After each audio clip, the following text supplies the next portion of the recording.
safe area. Helo is headed back. Now entering an occupied dark zone.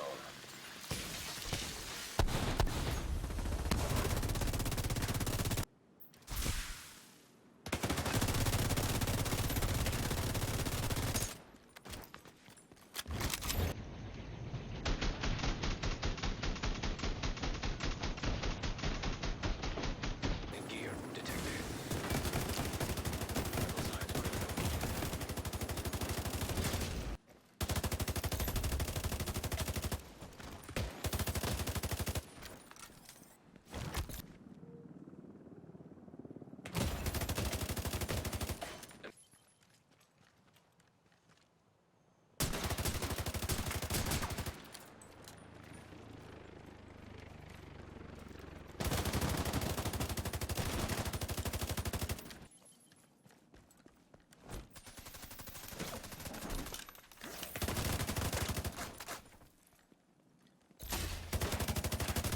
Helo almost at extraction.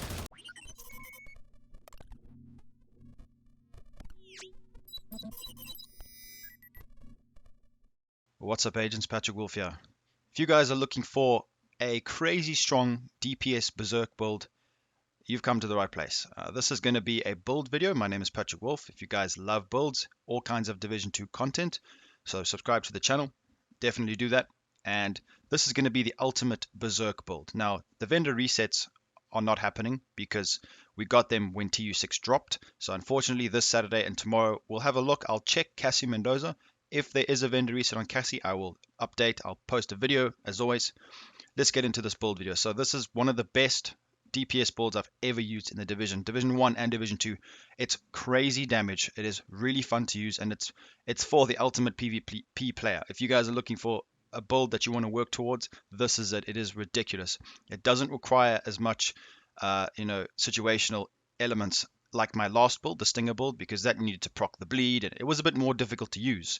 But this is just a straight up Berserk damage build. Let's get into it. So you can use whatever specialization you want to use. If you want more healing, go for Survivalist.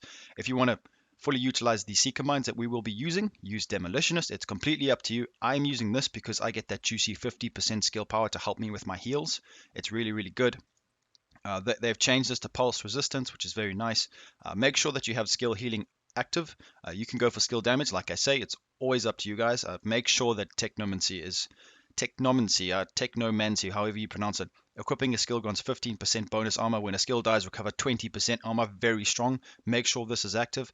All of your hive, it's up to you. Go for it. The EMP grenade is very good, especially if there's someone with a very strong skill, like the hailstorm turret, the turret that shoots explosions. That's really, really strong right now, especially in a conflict. So this will help. You just EMP it, and it'll be completely disabled. Any kind of turret, any kind of skill, really. So make sure that that's active. We're going to be using assault rifles for this build. You can use SMGs. SMGs rip in this update. It might actually even be better, but this build I wanted to focus on range. I didn't want to limit myself to close quarters, but you can put SMG damage. When I get the points, I'll do that, and you can use an SMG with it, because SMGs are really good for this build, because this is going to be used with clutch. So let's get into this build video, guys. This build is really, really good. I actually don't really need to work on it a lot because I've been putting so many hours into this in the last 2 days to get this out for you guys, and I'm very happy with where it stands. Let's have a look. So in the footage, you guys saw me using a FAMAS and the Eagle Bearer. Now I alternate between the two. It doesn't really matter. You still melt people. I think extra on the FAMAS would be ideal because the Eagle Bearer has a bit bigger mag, and I can feel the difference. So I would get extra on the FAMAS, but it's up to you guys. Close and personal is ridiculous. Killing a target within 7 meters grants 50% weapon damage, and that's for 10 seconds. So I don't know why people aren't using this. This is ridiculously strong. Very, very good. Make sure to put this on your FAMAS, and then extra or Allegro, it's up to you. You rip through people very quickly. If your aim is not very good and you need a bit more extra bullets, you go for it, but I don't need it because Allegro it's just the RPM, guys. Look at the RPM, 990. So I'm getting 18.3k. It's not that great. The FAMAS can go up to 20k if I get a better one. I'll let you guys know, because I can get 20,000 base damage from the FAMAS. Now, if you use an MP5, obviously it's pretty similar. So you can go with an SMG as well. It really depends on how you want to play. But the Eagle Bearer that I'm running, 24k base damage, which is really, really good. Uh, Stat-wise, let's have a look at the stats. So we have got 24k base damage, 750 RPM, 194k armor, which is actually quite decent for a build with this much health. Remember that we're using clutch, so we don't need to stack armor, we need health. 11, 4, 2. It's very important to get 11 reds for the kneepad talent, composure. So make sure to have 11 reds. It's important. If you don't, you can. It's really difficult to get all of the attributes right. It took me quite a while. So 188,000 health is very good, and the skill power is decent. 1300. I think I can have a decent mod on my chem. So if I use my if I use mod my chem launcher, I can actually have, you see, 66% heal. It's very difficult to heal yourself with this build. So you need to try and alternate what mods you want to use, because skills are quite useless in this build. It's very difficult. Now, if you want to maybe possibly put a extra skill power on your build, you can go for it. But if you just want to follow my build and get raw damage, this is what you need, because you can heal yourself through clutch. Funny enough, it works with crit chance, but what from my experience from playing with this build, it actually heals a lot better than you think. Like, you don't really need to revolve your build around crit chance to actually. I know clutch works with crit, guys. Don't get me wrong, but I heal really well, and I think I've only got about 30% crit chance, and I still heal all the time when I'm shooting people. So you'll find yourself not having to heal a lot. Like, I even go through landmarks, difficult landmarks in the ODZ with this build, and I don't actually have to heal myself because I'm constantly getting my health back. So it depends how you want to run this build. You can put more skill power, but it's up to you. I don't think you need it, but I just wanted to explain that to you guys before we get into this, because I need to get through all the explanations, because it is a bit complicated depending on how you play. If you're good at aiming and you're good at getting in there and killing enemies very quickly, this is, you want to do it like this. But if you're not very good at aiming and you kind of struggle a bit and you want to stay in cover a lot, then maybe get your skill power where you can use a decent heal, because we all know auxiliary batteries got nerfed, so it's a bit difficult. So anyways, let me just continue. So this is the strongest talent. I'm not going to lie, this is the best talent in PvP right now. You have to use this. Punch Drunk, this is a DNH mask. If you can get this, it is a named mask with perfect concussion. So I haven't even rolled this yet. I'm still deciding if I want to get more crit chance. I think I can get about 10%, so an additional 5%. So it's min-maxable. This build is very min-maxable. Headshots grant plus 20% headshot damage. So if you saw from the footage, when I'm shooting someone in the head, it actually refreshes, and you're constantly getting 20% headshot damage. If you can hit your headshots, the people just get ripped to pieces. It's actually hilarious. This talent is unbelievably strong in PvE as well. This is a PvP build, but in PvE, use this. It's very, very good. I will use this in all my builds. I love this talent. It's incredible. So make sure to have perfect concussion. It's unbelievably strong. And then put crit chance, because we want to stack as much crit chance as possible. Or I actually didn't reroll this, guys, because I might make a PvE build revolved around this. Then I can put like 50% damage to elites, and then it'll be crazy, crazy strong. And also help me in the ODZ. Having damage to elites on a PvP build is important, especially if you like to play in the dark zone, because it helps to get rid of those pesky NPCs. So there's a lot to think about when you're making your builds. On the chest piece, now this is the most important part, obviously. Berserk, the ultimate Berserk build, we need to have a decent chest piece. Now this is probably not the best chest piece that I could have. The problem is that I've got too many blues. I could have had health on my backpack, but it doesn't really matter. 188k health is good enough. I would say you need to get above 120. Don't go below 120k health, otherwise you're going to struggle a little bit. So I've got a Yellow Guard chest piece. Now this has got 57k health, guys. That is a beautiful roll. I'm very happy with it. It's very difficult to find high rolls on chest piece, but if you do, make sure to put it on your chest piece. It's very important. 7.5% weapon damage is very nice. 334 skill power. It could have been higher, but hey, I'm not going to be fussy. It could have been lower as well.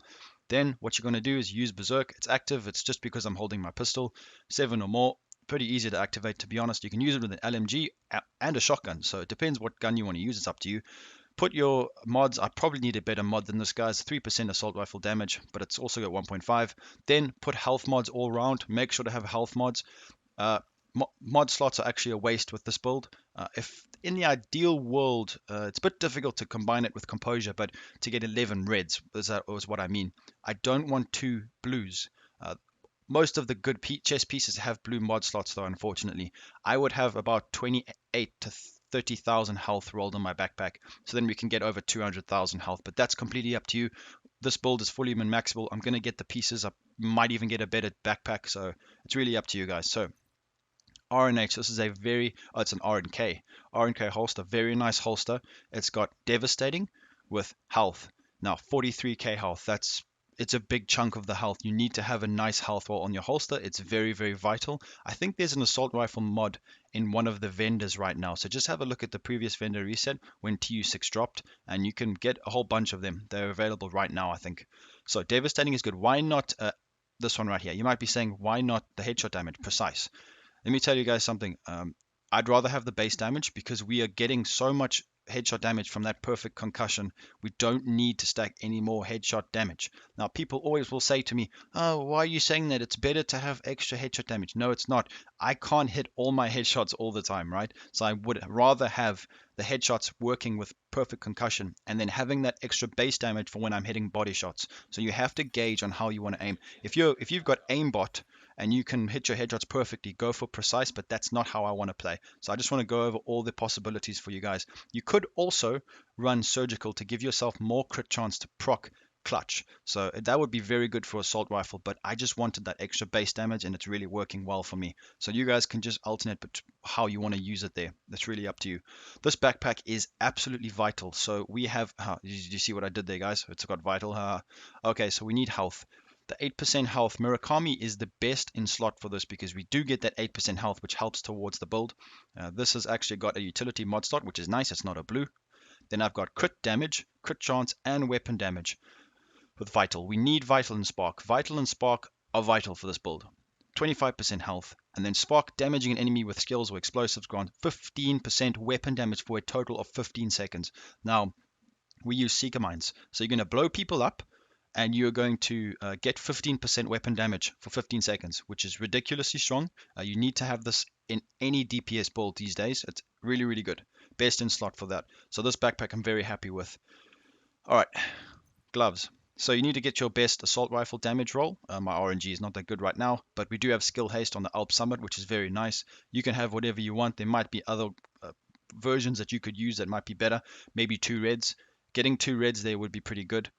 I could actually change that around. There's a few options available. You guys can do it however you want. If you want more weapon damage or you want to roll precise, you can do that. But clutch is important for this build. It's very, very important. 4 or less, as you can see. I'm in the bracket, so I can use clutch. It's very, very strong for this build, especially because you're quite squishy. You need it. So make sure to roll that nice, juicy assault rifle or SMG damage, depending on your build. Then the knee pads. Fenris knee pads with destructive and composure, the 2 best talents for this build. So my seeker mines will be doing 40% extra damage. So if you get hit by my seeker mine, you're dead. That's it. End of story. You've been taken. About half of your armor is gone from my seeker mine, and then I've got composure and all of this crit chance and the berserk. It's just, this build absolutely wrecks in PvP, and you guys will love it. So make sure to roll crit chance. We do get the 10% assault rifle damage. You need a Fenris piece in this build to give you that extra damage. Composure is one of the best in slot for knee pads for a DPS build. It's hard to get because you need 11 reds, but it really, really makes a difference. Being in cover, you'll be doing it more often. It's actually better for you. If you want to run around and you don't like being in cover, then don't put this there. It depends how you want to play, guys. You can put something else, maybe empowered to give yourself more skill power for a better heal. You can decide. But the way that I've made this build is for pure damage and utility for me. This is ridiculous. I love this build, and I feel like this is the strongest build in the Dark Zone right now. The one previously that I put out, the Stinger build, has got more damage, but it is more situational. This is a bit easier to use. So I'm going to be using this a lot. It's really, really good. So let's have a look at the stats. Sorry, I'm rambling on, guys. I'm just really excited for this build and to give it to you guys. Okay. Crit chance is only 20%. All the footage that you saw, I think I didn't even have the damage on my gloves yet. So I was still healing myself really well. That's why you can use an SMG, it's up to you. But for some reason, the crit chance, you still heal so good. I think it's because of the RPM of the guns. It's just really, really, you don't feel it. 55% headshot damage is very, very nice. Weapon handling, I don't know where that 3% came from, but that's pretty nice. All weapons damage bonus, 23% and 41% assault rifle damage bonus. Very, very nice. Explosive damage, 40%. Hello there. That's beautiful. Health damage is also 29. Perfect concussion. Everything is active. Everything's looking very nice. Let's have a look. Hazard protection, 10%. It could be better, but hey, what are we going to do about it? And then skill haste, 20% for the skills. It's a bit tricky. We're going to go over the skills and see if we can get any kind of modding. So over here, as you can see, I've been working on it. I need to find a bit smaller mods because it would be nice to have like a bit of skill haste and stuff like that. But the skills, they're just really to help you with your damage. This is not really a skill build at all. But anyways, guys, this is the build. It is the ultimate Berserk build. This is the way I run it, and I'm really, really happy with it. It's ridiculously strong, very potent, amazing in PvP. So, with that being said, please leave a like and subscribe to the channel for more Division 2 build videos, vendor resets, and all that good stuff. And I'll be seeing you agents in the next one. Peace out, boys.